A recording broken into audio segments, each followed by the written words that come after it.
월요몽추입니다. 자, 오늘 6월 22일 장마감 이후입니다. 오늘 시장은 뭐 한마디로 폭격을 다시 맞은 월요일에 이어서 오늘도 폭격을 맞았던 하루였습니다. 월요일부터 더 심했었죠. 요즘 뭐 거의 뭐 블랙이 대세인 분위기로 지금 가고 있습니다. 현재 시장이 도대체 왜 이렇게 지금 떨어지고 있는 거고, 오늘 뭐 오후장 들어와서 대만도 급락에 합류를 하면서 우리만 떨어졌다 얘기하기는 조금 애매한 상황인데, 대만과 우리 시장, 특히나 우리 시장 뭐 하락률 1위였으니까 왜 우리 시장만 이렇게 떨어지는지, 그리고 과연 시장이 반등하려면 뭐 어떻게 해야 또 반등이 나올 수 있을 것인지, 이제 이런 부분들에 대한 얘기를 좀 드려보고자 합니다. 얘기를 들어보시고 도움이 되셨다고 생각되시는 분들은 구독, 좋아요 한 번씩 눌러주시면 감사하겠고요. 현재 여러분들이 보고 계시는 영상의 아래쪽에 영상에 대한 설명을 볼 수 있는 부분을 클릭하시게 되면 저희 공식 카페로 들어오실 수 있고요. 저희가 지금 최근에 다시 이 무료 채팅방을 지금 여러 개설을 했는데, 원하시는 분들 같은 경우 이쪽으로 들어오셔서요, 여기서 말씀을 한번 주셔야 합니다. 이렇게 이제 말씀을 주시면 저희가 답글을, 비번을 드릴 거고요. 그 비번을 받으셔서 여기 제일 위에 공지사항에 보시면 무료 채팅방 이용 안내가 있는데, 요거로 들어오셔가지고 밑에 이쪽에 노란색 네임카드 클릭하시면 들어오실 수 있습니다. 이제 무료방에서는 말씀드릴 수 있는 부분이 조금 제한적이다라고 하는 부분은 조금 양해를 좀 해주시기 바라겠고요. 이제 텔레그램방 같은 경우 혼자 어느 정도 하실 수 있는 분들 정보를 좀 고급적인 정보들도 많이 드리고 있으니까 이제 그런 부분들 참고해 보시면 될 것 같고, 혼자 매매가 좀 어려우신 분들은 물론 저희도 지금 고전 중이기는 합니다만, 그래도 아마 요 구간이 끝나고 돌아설 때는 조금 더 빨리 돌아서는 상황을 만들 수 있을 거라고 생각합니다. VIP방 같은 경우는 그렇게 보시면 될 것 같고요. 자, 이제 드리고 싶은 말씀을 한번 드려보도록 하죠. 자, 먼저 지금 현재 시장의 하락 이유입니다. 이건 이제 공통적인 하락 이유입니다. 먼저 첫 번째로는 연준의 공격적인 금리 인상이 있습니다. 이건 누구나 다 아시는 걸 겁니다. 근데 지금 최근에 이 연준의 공격적 금리 인상이 이제 그 이전까지만 해도 6월 초까지만 해도 금리 인상 속도가 빨라야 돼.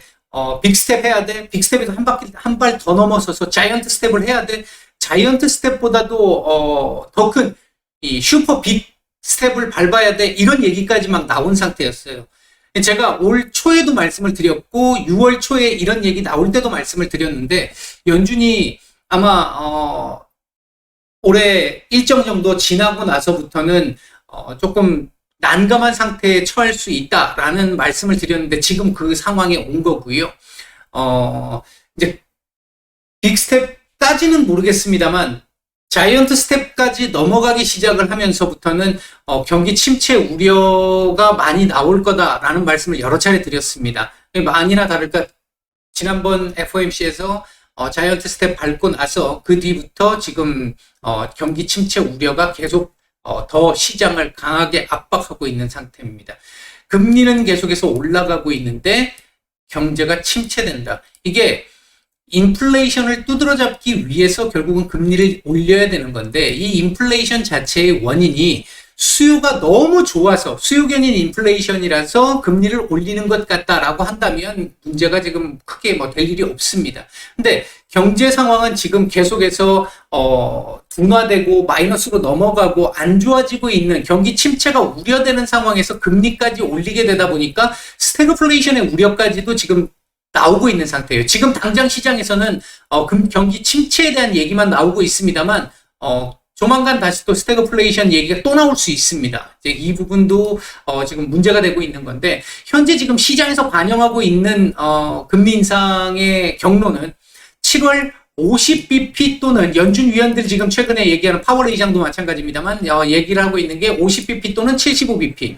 지금 조금씩 75bp의 가능성이 조금씩 시장에서는 높아지고 있습니다만, 최근 며칠간 지금 지난주 금요일부터 시작해서 나오고 있는 경제 지표들을 놓고 보면 75bp 올리기 좀 부담스러운 상황으로 조금씩 지금 나오고 있습니다. 굉장히 경기 침체, 경기 둔화가 자꾸 지금 나오고 있는 상태이기 때문에, 그럼에도 불구하고 연준 위원들 지금 경기는 괜찮아 자신감을 표명을 하고 있는데, 글쎄요. 이 뭐 50을 올릴 수도 있고 75를 올릴 수도 있겠습니다만 지금 50이냐 75냐는 큰 의미는 없습니다. 어쨌든 둘 다 큰 금리 인상이기 때문에 다만 75bp를 올리게 되면 경기 침체에 대한 우려는 더욱더 강하게 제기될 수밖에 없다. 일단 그렇게 볼 수 있겠고요. 그리고 나서 9월 달에 50bp 얘기가 나오고 있고, 그 다음 11월, 12월 25bp씩 올리는 걸로. 그럼 여기서 1%, 여기서 75%, 0.75%. 그러면 1.75%. 지금 현재 1.75%니까, 상단이. 그러면, 금년 말 상단은 3.5%. 지금 이렇게 지금 보고 있는 게 시장의 관측입니다. 이 얘기 3.5% 하니까 또 기억나시는 분들이 있죠. 제임스 블라드 여는, 세인트루이스 여는 총재예요. 올 초에 3% 올려야 돼 라고 얘기해서 뭔데 그러고 막 난리를 쳤었는데 한 달인가 두 달 좀 지나가지고 3.5까지 올려야 돼 막 얘기를 했었잖아요. 그때 뭐 이건 너무 과한 거다 그러고 연준 위원들끼리도 막 말 많고 했었습니다만 결국은 지금 현재 이게 시장의 컨센으로 지금 잡혀가고 있습니다. 지금 현재 상태에서 50bp 아래로는 불가능합니다. 이거 50bp 아래로 인상을 하게 되면 오히려 폭락 가능성이 있고요. 증시 폭락 가능성이 있고요. 못 잡으니까, 인플레를 못 잡을 거니까, 최소 50bp에서 75bp, 여기서 지금 줄타기를 잘 해야 하는 상황입니다. 어쨌든, 이렇게 공격적인 금리 인상이 나타나다 보니까 경기 침체 우려가 지금 급격하게 대두되고 있는 상황, 한 가지가 있겠고요. 그 다음 이제, 이러한 기본적인 베이스 속에서 기존의 미국의 공격적인 금리 인상, 이게 이제 조금 전에 말씀드렸던 기본 베이스적인 지금 시장 상황이잖아요. 여기에 경기 침체 우려, 이거에다가, 우리나라 같은 경우는 금리 역전 가능성에 따른 외인 매도도 지금 계속 나오고 있는데, 오늘도 9천억 가량 매도가 나왔는데, 유독 지금 우리 시장만 이렇게 하락이 큰 이유, 오늘 같은 경우를 본다면, 원숭이 두창 감염자 발생이 좀 컸습니다. 일단 해외 입국자에서 오늘 오전에 해외 입국자에서 원숭이 두창 확진자가 나왔다라는 얘기로 시장 분위기 그러지 않아도 안 좋은데 확 끄집어 내리는 역할을 한번 했습니다. 그 과정에서 신용 반대 매매, CFD 계좌 등등에서 뭐 외국계에서도 오늘 CFD 계좌 반대 매매가 나왔다라는 얘기들도 오늘 좀 들렸는데 이런 이제 신용 반대 매매 물량들이 계속 출회되면서 시장 지수를 더욱더 끄집어 내리는 역할을 했었고요. 여기에 최근에 무역수지 적자 그리고 적자폭 확대, 지금 20일까지의 무역 상황을 보면 특히 대중국 무역에서는 사상 첫 무역 적자, 이런 부분들이 나오면서 환율 상승을 유도를 했습니다. 우리나라 같은 경우도 무역수지 적자, 금리 인상, 지금 또 그리고 최근에 원자재 가격 상승, 곡물가 상승, 이런 것들로 인해 가지고 수입 물가가 굉장히 지금 많이 높아졌잖아요. 이 수입 물가가 높아지니까 당연히 이 무역 수지가 안 좋아질 수밖에 없습니다. 이런 부분들이 환율 상승에 또 역할을 했었고, 오늘 1,300원 근처까지 가서 마감을 했죠. 1,299원에서 99원 56전인가에서 마감을 했잖아요. 이런 부분들이 시장 하락을 더 크게 유도했던 부분이 있었고요. 또 하나는 우리나라와 대만, 지난번 월요일 때는 대만은 이 정도는 아니었는데 오늘 대만도 하락이 좀 컸어요. 2.4%가량 하락을 했으니까 컸는데 둘이 나란히 손잡고 지금 나락으로 떨어지고 있는 이런 상황인데, 반도체 수요 둔화 우려가 일단은 지금 굉장히 컸던 것 같습니다. 메모리 가격 하락, 스마트폰 재고 증가, 삼전 쪽에서 나왔던 오늘 어제 그저께죠. 그저께 나왔던 삼전 파운드리 3나노 수율 난조, 너무 이게 제대로 안 돼가지고 연기될 것이다. 뭐 이런 얘기들이 계속 나왔잖아요. 예, 그런 얘기들이 나왔잖아요. 근데 이거 오늘 뉴스가 다시 하나 나온 게 있었었죠. 여기 제가 끄집어 놓은 게 하나 있었던 것 같은데 지웠나요?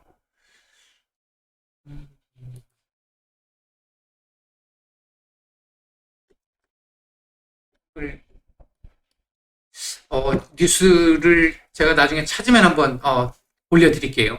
파운드리 3나노 이거 다음 주쯤 발표를 하겠다라는 얘기가 있었습니다. 다음 주쯤 그 계획에 대해서 발표하겠다. 그러니까 연기가 아닐 가능성도 굉장히 높습니다. 근데 일단 어쨌든 오늘 이 부분이 좀 반영이 됐던 것 같고요. 이제 대만과 함께 급락이 나왔습니다. 반면 이제 일본 같은 경우는 계속해서 통화 완화 정책을 피고 있는 상황에서 오늘 BOJ 의사록이 공개가 됐는데 여차하면 언제든지 더욱더 쏟아붓는 것에 주저하지 않겠다라는 얘기들이 적혀 있음에 따라 가지고 환율은 폭격을 맞고 있는데 증시는 잘 버티고 있는 이런 안전자산이다 보니까 이제 그럴 수 있겠죠. 이제 그런 부분들이 좀 나타났었고요. 중국 같은 경우도 지금 최근에 계속해서 이 통화 완화 정책들, 부양책들이 계속 나오면서 어느 정도는 잘 버텨주고 있는 모습입니다. 그러다 보니까 우리 시장만 지금 거의 쌍코피 터지고 지금 코뼈가 내려앉고 있는 정도의 상황입니다. 여기에 이제 장중 오늘 같은 경우 마감 동시효과에서도 또 급락이 나왔는데 내일 반대 매매를 회피하기 위한 물량들이 좀 나온 것 같고요. 아마도 이 내일 아침에도 신용 반대 매매 물량은 제법 많이 나올 걸로 보여집니다. 이게 지금 오늘 아침에 나온 기사인데요. 신용 반대 매매 관련해 가지고 최근 지금 이 신용융자 잔고 20일 기준으로 놓고 봤었을 때 20조 300억 정도의 신용이 있는데 코스피 10조 7천억, 코스닥 9조 3천억 정도 지금 신용 잔고가 남아 있다라는 겁니다. 이게 작년 2월 이후로 최저치다라는 거고요. 그다음에 요즘 이 하루에 반대 매매 나가고 있는 물량이 300억대를 넘어선다라는 뉴스가 나온 적이 있었었죠. 6월 중순까지만 해도 하루 200억대였는데 지금 다시 300억대로 늘어났다. 이 300억대가 의미하는 바는 2020년 3월 팬데믹 당시에 3월 19일 이전까지 그 한 일주일 정도 계속 이 300억대 이상의 이 반대 매매가 나온 적이 있었었죠. 그렇게 하고 나서 돌렸단 말이에요. 시장이 돌아섰단 말이죠.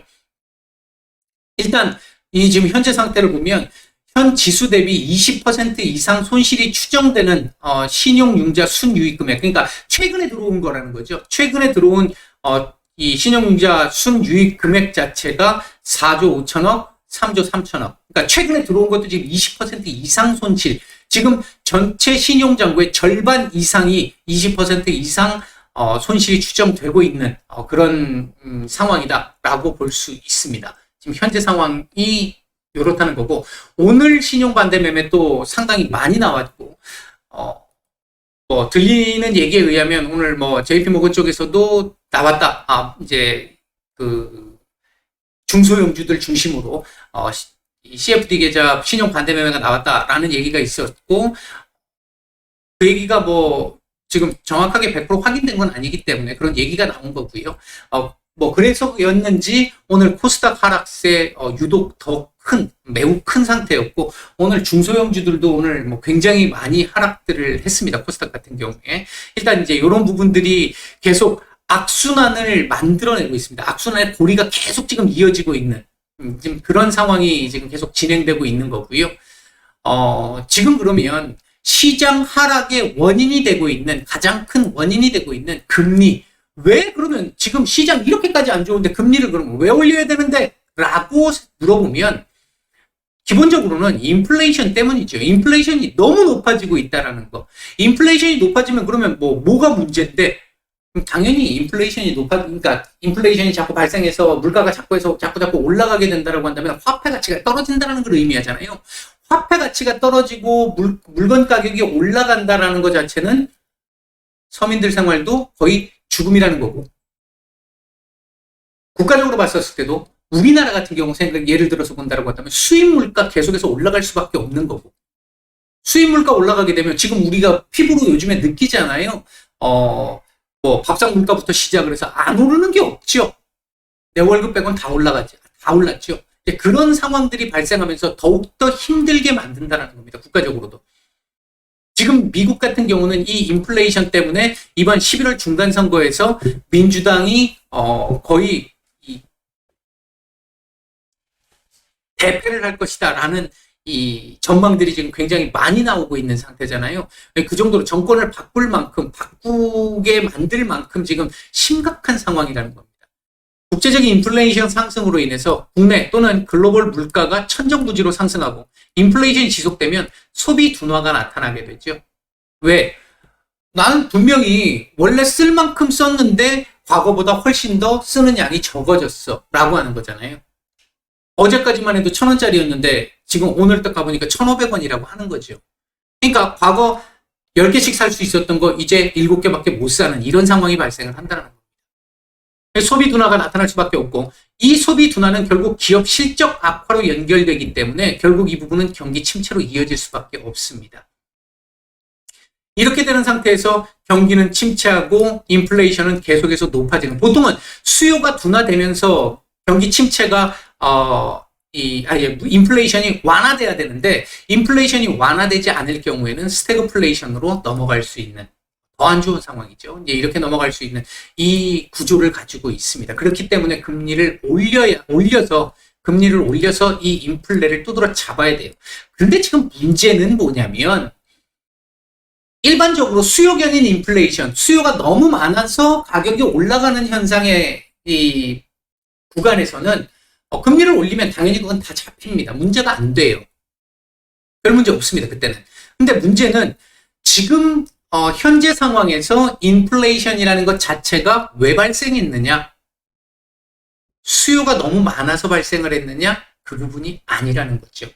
문제는 지금 죄송합니다. 한 번에 이게 잘 안 돌아가네요. 이게 지금 현재 상황이 인플레이션이 왜 나타났는지 이제 이 부분을 봐야 되는데 그래야 해결책이 나올 수 있고 그 뒤를 볼 수가 있습니다. 팬데믹 이후에 글로벌 국가들이 우리나라 포함해서요, 미국도 그렇고 막대하게 돈을 뿌렸죠. 뭐 거의 헬리콥터 밴 시절처럼 막 뿌렸습니다. 그렇게 막 뿌리다 보니까 화폐 가치가 떨어지는 거죠. 모든 경제 문제의 근본 원인은 희소성인데 화폐가 너무 많이 풀리게 되니까 화폐에 대한 희소성이 떨어지는 거죠. 그러니까 상대적으로 물가가 올라갈 수밖에 없는 상황입니다. 그렇기 때문에 이것 때문에라도 원래는 금리를 올렸어야 되는 겁니다. 기존에. 근데 그렇게 빨리 올릴 필요는 없었죠. 그냥 일반적으로 0.25bp를 올릴 것이냐 아니면 좀 많이 심한 것 같아. 그러면 와, 이거 정말 너무 모험수인데 빅스텝을 혹시나 한번 뭐 이런 정도의 상황이었어요. 원래는 올 초의 상황이 그런 정도의 상황인데 혹시 진짜 와 빅스텝 오면 거의 이 단기적인 충격이 좀 가해질 것 같기는 한데 뭐 굳이 꼭 필요하다면 빅스텝 한 번 정도는 나올 수 있을지 모르겠는데 뭐 그게 아니라고 한다면 꾸준하게 0.25씩 그냥 올리는 일반적인 금리 상승 그렇게 되면 시장 큰 문제 없어 이렇게 봤던 게 올 초 2월 초까지의 상황이었습니다. 그랬는데 2월 중순 이후 분위기가 이상하게 꼬이기 시작하더니 결국 2월 24일 러시아가 우크라이나를 침공하게 되죠. 이 당시까지만 해도 저도 마찬가지였습니다만 전쟁 금방 끝날 거라고 생각을 했습니다. 금방 끝났으면 문제가 이렇게까지 커지지는 않았겠죠. 물론 이제 이에 대한 평가는 지금 다른 논외로 하고요. 다른 문제니까. 어쨌든 이게 지금까지도 질질 끌고 있으면서 최근에 지금 나온 얘기는 우리나라와 북한처럼 남북한처럼 송호전으로 가면서 남북한처럼 거의 분단된 상태로 휴전 상태로 계속 질질질 끌고 갈 수 있다. 이런 얘기까지도 지금 들리는 상황이고 한편으로는 8월쯤에서부터는 협상이 이루어질 것이다. 이런 얘기도 지금 한쪽에선 들리고 있습니다. 뭐가 맞을지는 이제 지나봐야 알겠죠. 결국 러시아의 우크라이나 침공으로 러시아의 제재가 들어가기 시작합니다. 러시아의 제재가 들어가기 시작을 하다 보니까 이때부터 시작을 해서 국제유가가 급등하기 시작을 합니다. 공급이 부족할 거야 라는 것 때문에. 근데 이거 요 며칠 계속 말씀드리고 있으니까 뭐 더 자세하게는 말씀 안 드려도 되겠죠. 사실 러시아 그동안 제재한다라는 것 때문에 이 러시아 공급 물량만큼이 없어지면 공급 부족이 나타날 거야라고 생각해서 국제유가가 올라간 건데 뭐 더군다나 중국 공세 해제되고 하는 부분 때문에 했던 건데 실제 지금 중국 같은 경우 기존의 2배, 아니, 그러니까 50% 이상, 러시아산 지금 원유를 수입하고 있고, 그렇게 되면 국내산 브렌트유나 미국산 텍사스산 중진유나 아니면 두바이유나 이거 매수 안 산다는 얘기잖아요. 이거 안 사도 되는 거고, 러시아에서 땡겨오는 거 갖고 해결이 다 돼. 인도 역시 마찬가지인 거고요. 지금 심지어는 EU조차도, 유럽조차도, 기존에 러시아로부터 수입했던 양보다 더 많이 수입을 하고 있다는 얘기가 있잖아요. 그러면 공급 부족은 분명히 아닌 상황인데, 공급 부족에 대한 우려는 계속 남아있기는 합니다. 이게 오늘 나왔던 뉴스인데요. 오늘 아침에 나왔던 뉴스인데요. 여기서 이제 우리가 하나 봐야 될 부분은 이겁니다. 공급 부족에 대한 얘기가 이것 때문이라는 거죠. 4년간의 투자 부족 등의 구조적 상황. 그러니까 더 늘리고 싶어도 늘릴 수가 없는 상황이라는 게 불안하다라는 얘기입니다. 왜? 그동안 지금 너무도 급격하고 빠르게, 어제 제가 마감 영상에서 말씀드렸습니다만, 너무 급격하고 빠르게 친환경 쪽으로 넘어가기 시작을 하면서, 아직 준비가 덜 됐는데, 친환경 쪽으로 너무 많이 밀고, 이 기존의 에너지 산업 쪽을 많이 제재를 하고 죽이다 보니까 생산 설비 투자가 더 이상 이루어지지 않고 있는 거죠. 그래서 당장 이거 뭐 급하다고 해가지고 설비 투자가 오늘 내일 하루 이틀 만에 뚝딱 만들어지는 것도 아니고 이런 상황이 되다 보니까 공급 부족에 대한 얘기들이 있는 건 사실입니다. 하지만 아까도 말씀드렸듯이 러시아의 물량이 그만큼 많이 풀리고 있다는 걸 감안을 해서 본다라고 한다면 결코 지금 막 이렇게 120불, 130불, 150불 지금 이런 얘기들이 돌 만큼 이런 상황까지는 분명히 아닐 가능성이 높다는 거죠. 좀 더 밀 떨어지는 게 맞다는 거죠. 지금 투기 자본이 저는 들어왔다라고 보고 있거든요.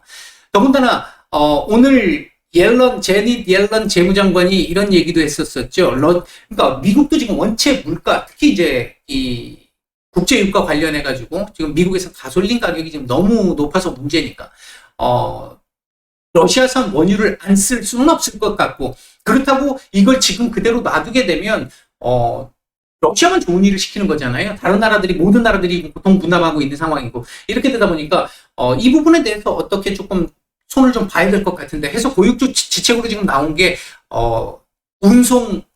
운반할 때 운반선에 대한 보험 자체를 상한선을 제한을 해가지고 더 싼 가격에 러시아가 공급을 하게끔 이렇게 지금 유도를 하려고 하고 있는 내용인데, 될지는 일단 좀 지켜봐야 될 것 같습니다.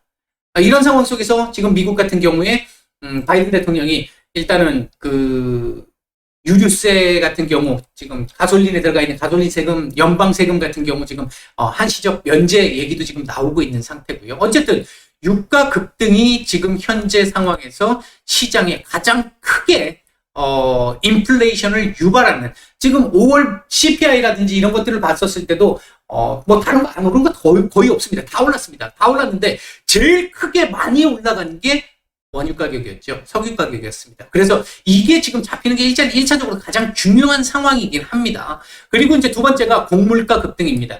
이거 뭐 한동안 뉴스들 정말 많이들 나왔었고요. 했는데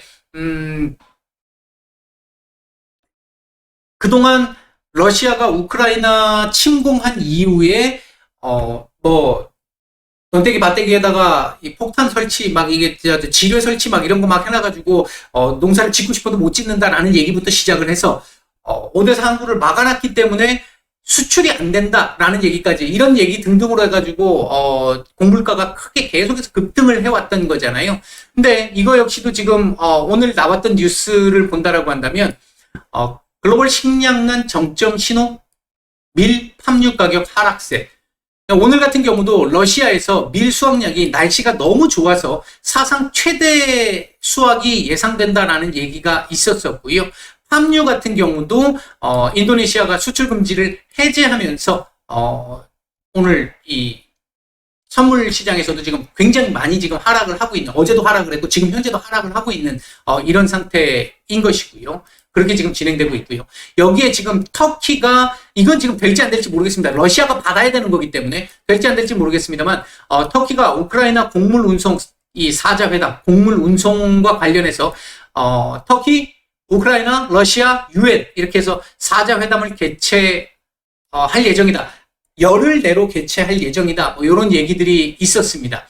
일단 5대4 항구를 열자라는 쪽이죠. 이 부분에 대해서 이제 러시아가 받을지 여부는 일단 좀 지켜봐야 될 부분이기는 합니다. 일단은 지금 그런 상태고, 그래서 이 곡물가 급등 관련된 부분도 물가 상승에 큰 역할을 지금 한 상태고요.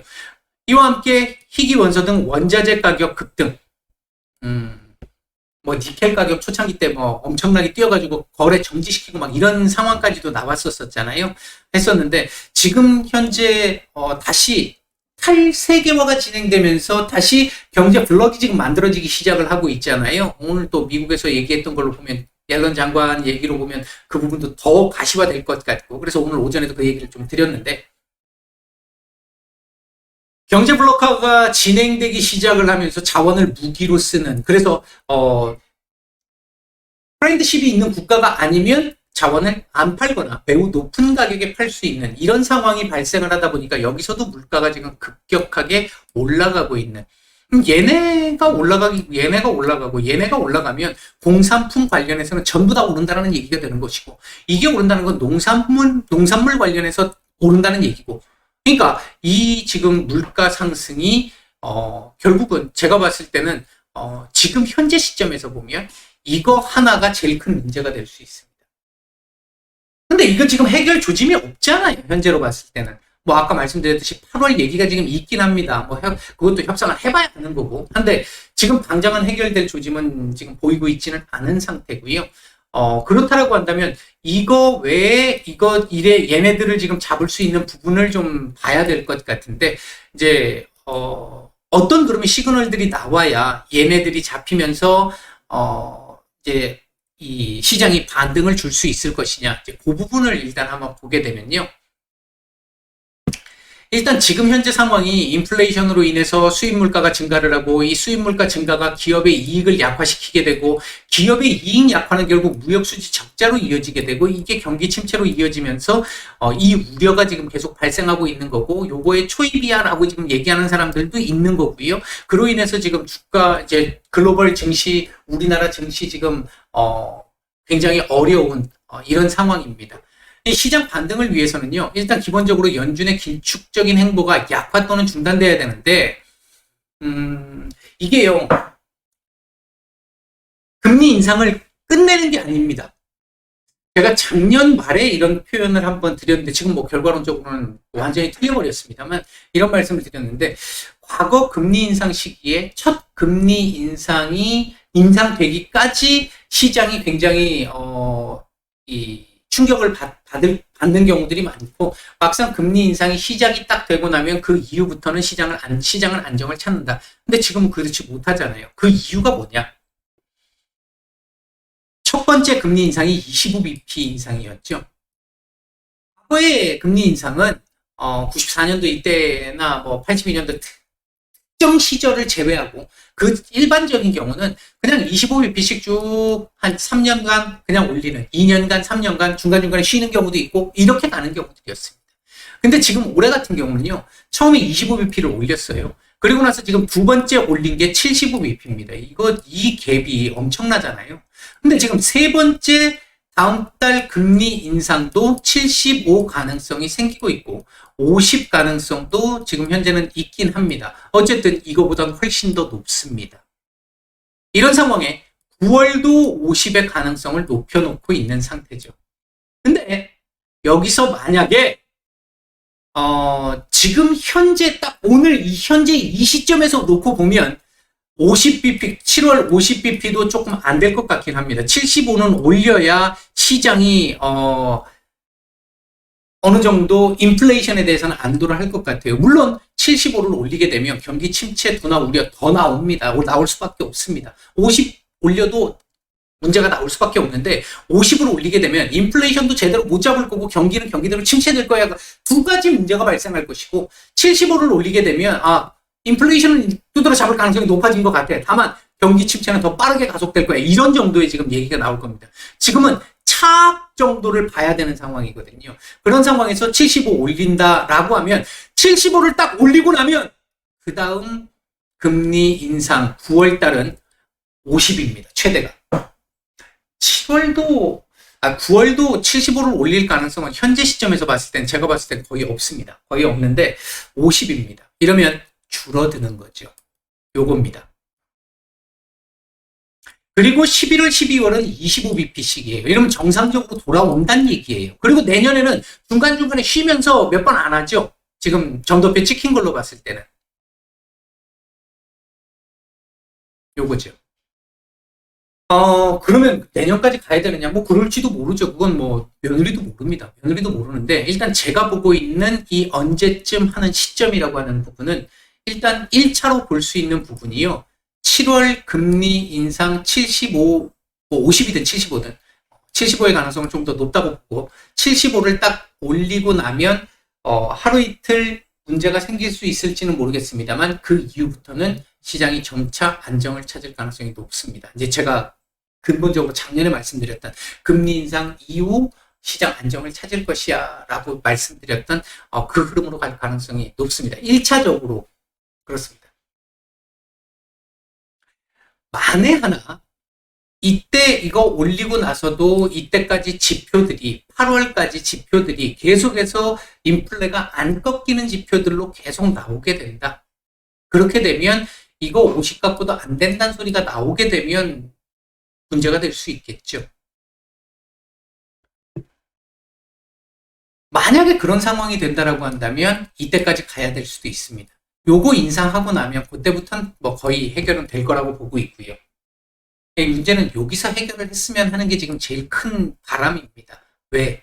기간이 너무 길어요, 이거. 지금도 1년을 우리가 1년 넘게 지금 조정을 해왔던 상황인데, 지금 더군다나 최근 이번 달 들어서는 가격 조정까지 지금 강하게 나타나고 있는 상황인데, 이것까지는 너무 긴 상황입니다.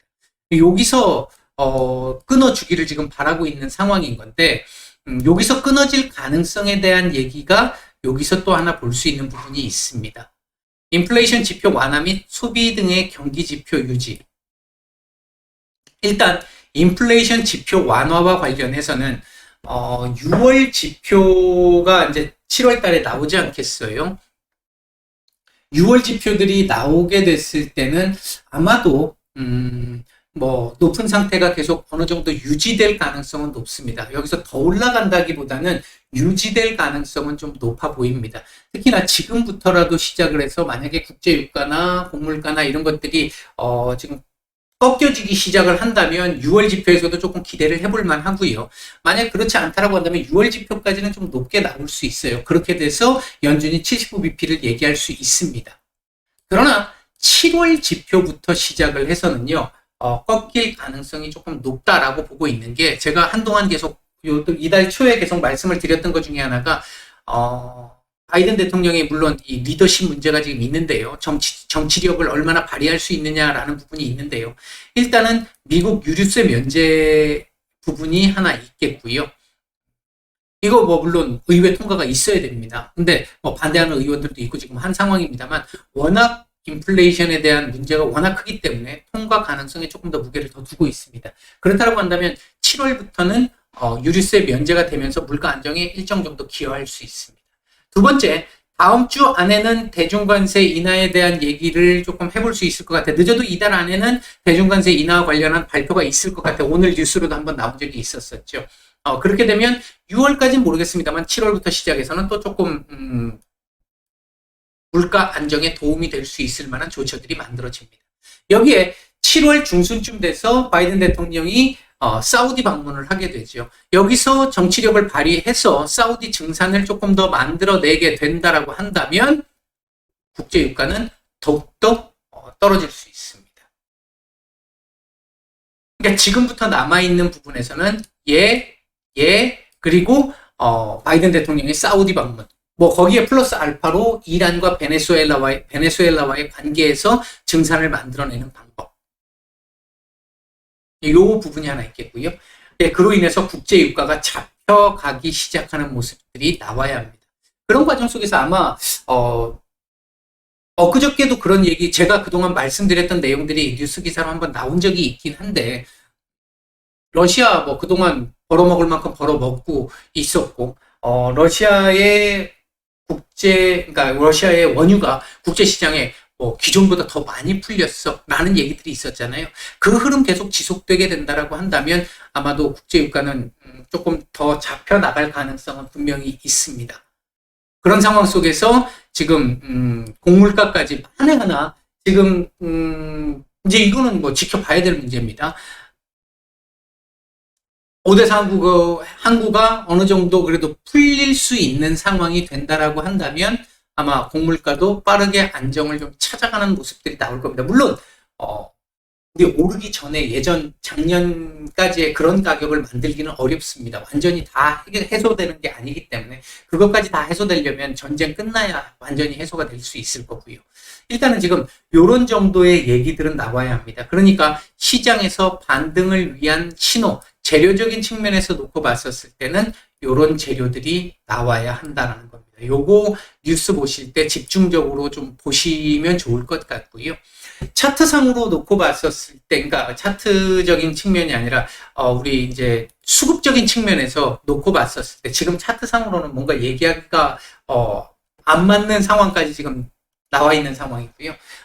수급상에서 놓고 봤었을 때 외국인들 이제 환율이 좀 잡혀야 되는 부분이 있고 그에 따라서 아마 지금도 정부 당국에서 이 개입을 조금 하고 있지 싶은데 1,300원대를 지켜내면 1,300원 밑을 지켜내면서 밑으로 조금 떨구는 상황 이런 것들 나오면서 떨구는 상황들이 나오게 된다라고 한다면 외국인들 매도가 줄어들 수 있을 거고요. 지금 선물 시장 쪽에서는 지난주까지 보이지 않았던 일단 패턴들이 조금씩은 상방 배팅들이 조금씩 지금 잡히고는 있습니다. 그런 부분에서 지난주까지 보이지 않았던 부분들이었고요. 이런 거에서의 변화 조짐은 개미 눈물만큼의 발톱 밑에 때만큼의 지금 조짐은 일단은 잡히고는 있습니다. 다만 이게 아직까지는 워낙 약한 상태고 오늘 뭐 그런 상황이 있었음에도 불구하고 오늘도 이제 그렇고 월요일도 그렇고 상방 배팅에 관련된 이런 상황들이 있었음에도 불구하고 환율 올라가면서 외국인들이 뭐 선연물 다 때리기 시작하니까 방법이 없었던 상황이고요. 이제 신호가 아직은 약하다는 얘기죠. 이런 신호들이 지금 잡혀야 되고 그래서 수급적 측면에서 놓고 봤었을 때는 외국인들의 매도가 거의 이제 정리가 되는 시점. 그 외국인들의 매도가 정리가 되려면 환율. 물론 그 환율이 잡히기 위해서는 이런 부분들. 이제 다 연결이 돼 있는 거죠. 이렇게 해서. 이제 요 부분들을 중심으로 그래서 보시면 아마, 요거 잡히기 시작하는 것 나오기 시작해. 그러면, 시장 이제 바닥 잡히고 반등 나올 수 있겠구나. 이렇게 생각해 볼 수 있을 겁니다. 아마 제가 오늘 이 마감 브리핑에서도 전체적으로 말씀을 한번 드렸는데 2020년 3월보다도 지금 조금 심리적으로 봤었을 때 훨씬 더 지금 힘든 시장의 상황입니다. 이런 상황이다 보니까 하루하루가 지금 사실 굉장히 고통스럽고 너무도 힘든 하루하루인데요. 이 지금까지 말씀드린 부분들 뭐 언제 딱 해서 바로 끝나고 돌려집니다. 이렇게 지금 당장 말씀드릴 수 있는 상황은 분명히 아닙니다만 이러한 이 지표들, 신호들 체크해 보시면서 요게 되고 나면 아마 그때부터는 시장 좀 돌아설 수 있을 거고 그때 돌아설 때 내가 갖고 있는 종목이 얼마나 빨리 올라갈 수 있는 종목이냐 빨리 회복될 수 있는 종목이냐 그 부분을 잘 판단해 보시면서 그 부분 공부를 좀 해보시기를 바라겠고요. 조만간 지금 이제 상황에서 시장이 이제 반등을 주기 시작을 하게 된다면 어떤 전략을 써야 될 것이냐 이런 부분과 관련된 얘기도 나중에 따로 한번 기회가 될 때 말씀을 드리도록 하겠습니다. 굉장히 힘든 시장이었습니다. 고생들 많으셨고요. 힘들 내시기 바라겠습니다. 살아남아야 됩니다. 지금은. 마치겠습니다.